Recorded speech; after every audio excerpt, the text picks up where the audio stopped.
Hello viewers, this is Dr. Gautam, consultant arthroscopy and shoulder surgeon, Arogya Hospitals, Khammam. మీ భుజం పద్దాక జారిపోతుందా? ఎందుకు జరుగుతుందో తెలుసుకుందాం. మన భుజం అంటే షోల్డర్ జాయింట్ అనేది ఒక బంతి కప్పులాగా ఉంటుంది.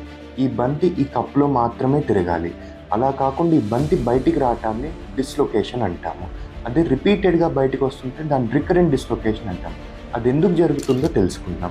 ఈ బంతిని కప్పు నుంచి బయటికి రాకుండా కండ ఉంటుంది. దాన్ని మెడికల్ టర్మ్స్లో లేబ్రమ్ అంటాము. ఆ లేబ్రమ్ అనేది తెగిపోయి హీల్ అవ్వనప్పుడు మీ భుజం అనేది అంటే ఆ బంతి అనేది ఆ కప్పులో నుంచి రిపీటెడ్గా జారుతూ ఉంటుంది. ఇది మెల్లగా మీ భుజాన్ని అరుగుదలకి తీసుకెళ్తూ ఉంటుంది. ఈ కండిషన్ని ఆర్థ్రోస్కోపీ అనే చిన్న ప్రొసీజర్తో కరెక్ట్ చేయొచ్చు. అంటే భుజంలో ఒక చిన్న కెమెరా పాస్ చేసి ఆ కండను రిపేర్ చేస్తే ఇది జరగకుండా మనం ఆపొచ్చు.